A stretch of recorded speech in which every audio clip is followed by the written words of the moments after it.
This is David with the Paranormal Musicians podcast. Uh, Today I'm going to talk about something that, at least for me, this was the scariest thing that's ever happened in all the time dealing with evil. And I'm even talking like, you know, uh, about a year and a half ago, I got attacked by the shadow person. But what made this more scary than anything is I didn't even realize what was happening. So let me give you a little bit of a background. So I had taken a vacation up to Laughlin, Nevada. It's kind of like a mini Las Vegas. So I stayed there, and of course I saw a few little things that were from an evil, but I mean, these must have been like either beginners or low level evil spirits. I mean, what they showed was, it's not even worth discussing. So I come back, and in the bedroom, it still showed that large dark cloud that's in my room, which has been there for a long time, but I noticed there was no yellow light. And usually that means that the Holy Spirit doesn't think there's anything coming, or they don't know that, or they know that nothing is coming. So, I didn't really worry about things. So after about, I'd been back home about a week, I reached out to this friend of mine, and we've had conversations, probably 4 or 5 conversations over maybe 6 months, maybe a little bit less. And in this conversation, we're talking about the normal things. And then they started, and I hadn't seen that person in person in probably almost a year. So as I'm talking, to this person, starts off, just, how are you doing? What's up? Things of that nature. And then I noticed there was a slight change in the conversation, but it was really subtle.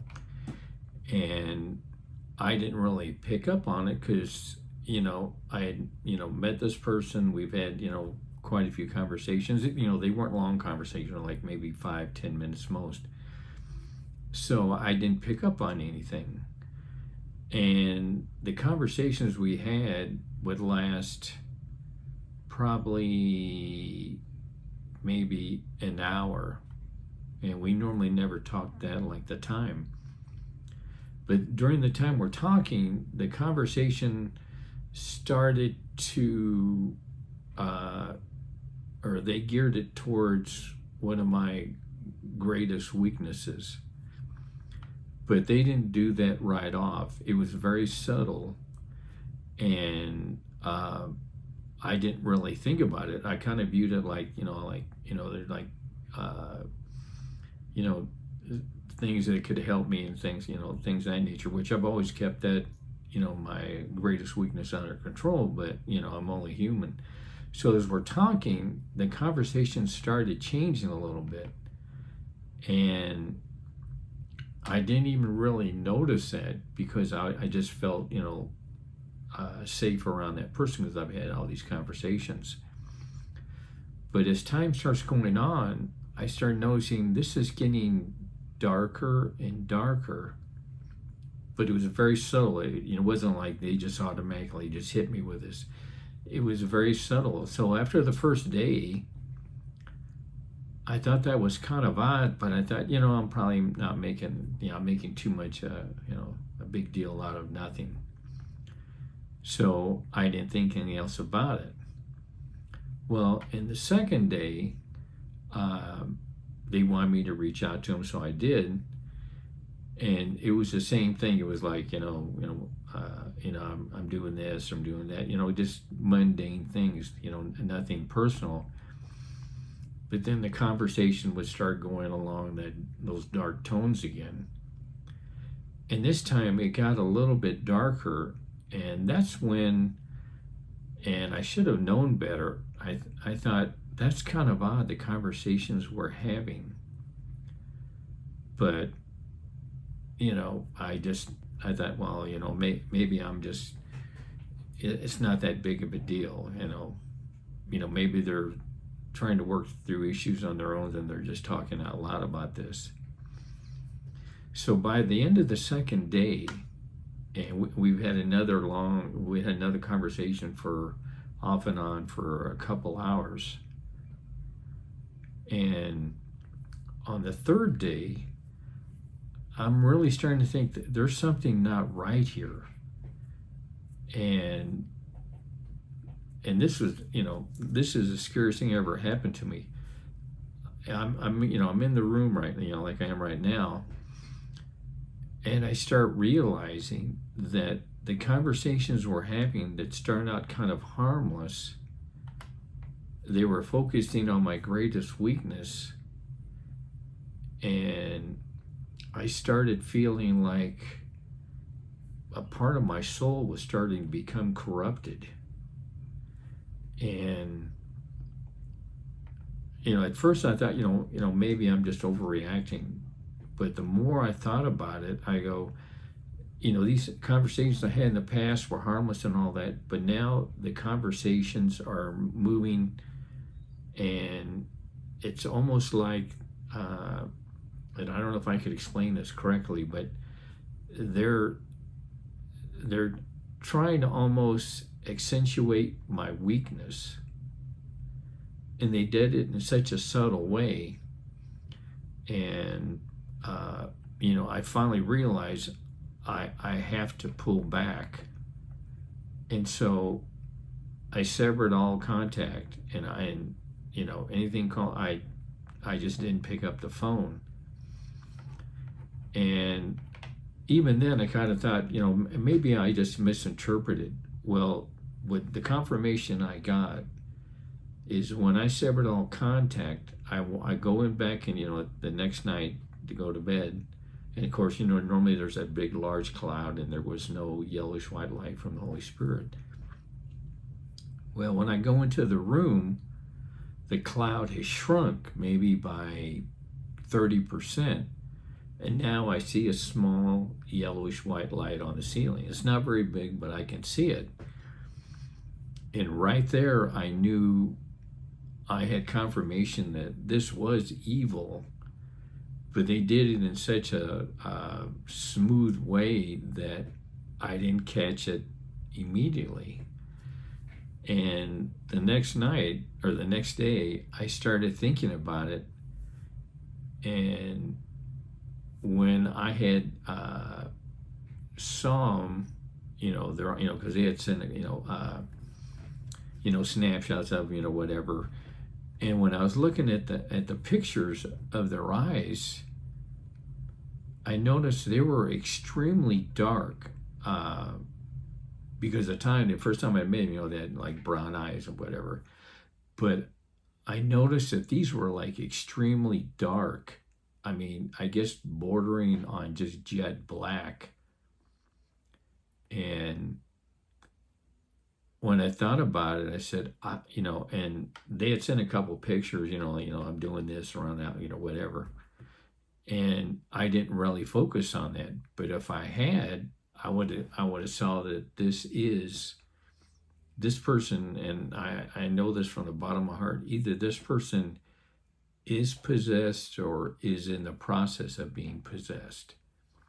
Because when I saw those pictures, I mean, they were like jet black, and everything started to fall into place.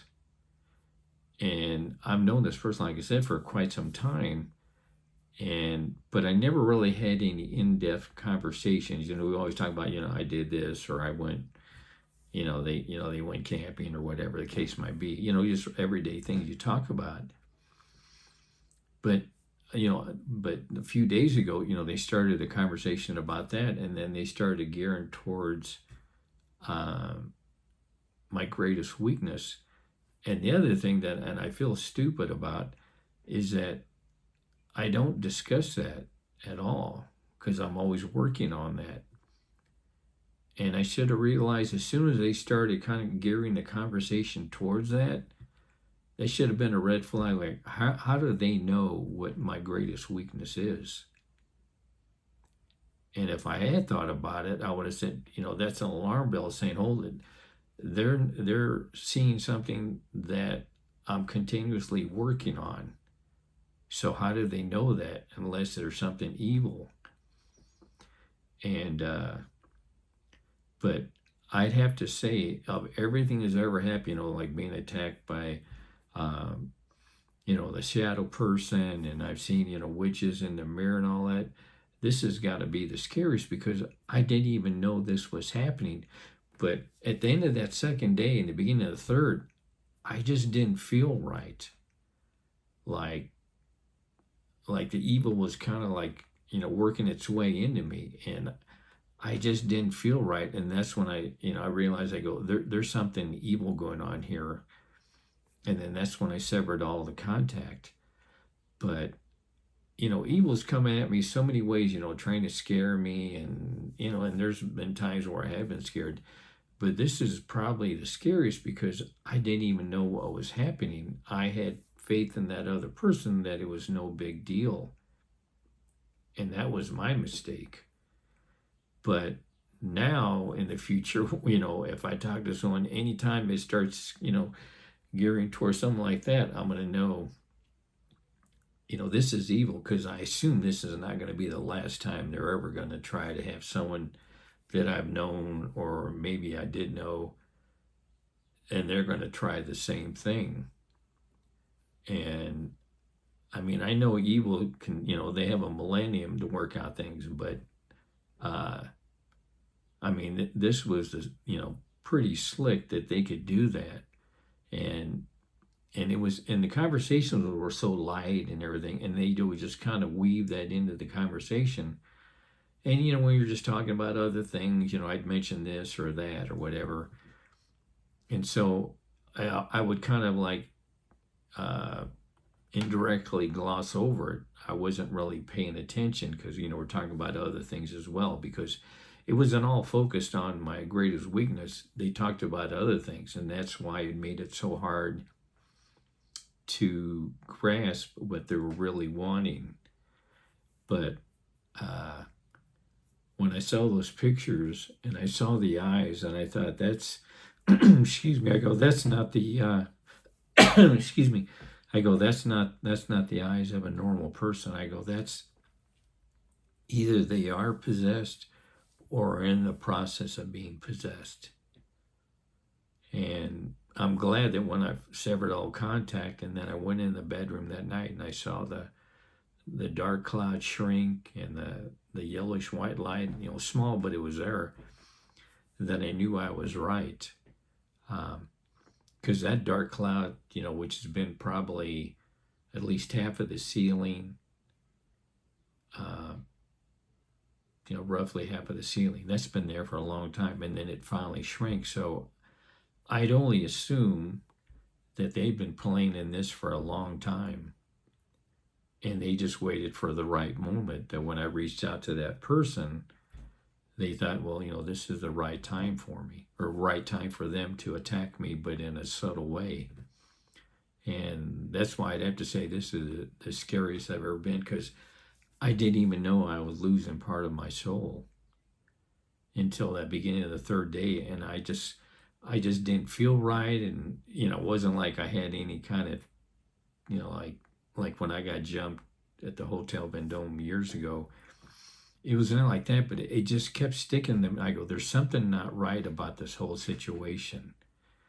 And then I finally realized what was going on. But I knew that third, even by the end of the second day, I kind of felt odd, but I thought, well, it's nothing to worry about. But in that third day, that's when it really sunk in that they're trying to get, they're trying to corrupt my soul.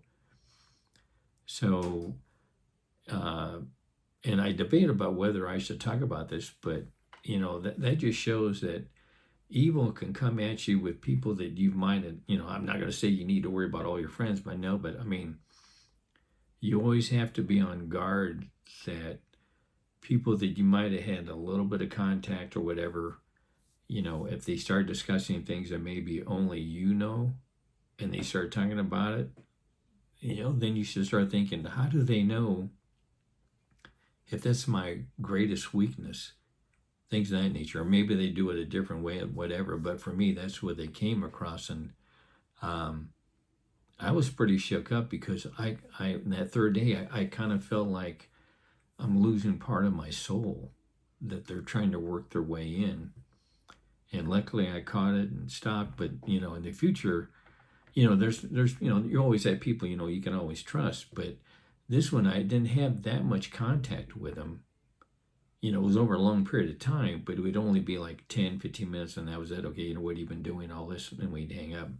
But this was different, and I'm glad I caught it. And that third day, I just knew there wasn't something right, and I started thinking, I need to get out of this whole situation. This is not good, and I'm glad I did. So, I just wanted to, relay that story that, these things can happen. So, don't automatically assume that, everyone's your best friend. And I should have picked it up sooner because I've seen them such few times. But, I learned my lesson. I mean, they came at me in a totally different way. I assume they figured out scaring me. I've gotten scared at times, but I keep on moving forward. But now they're trying to do it more subtly. But now I'll be more on guard.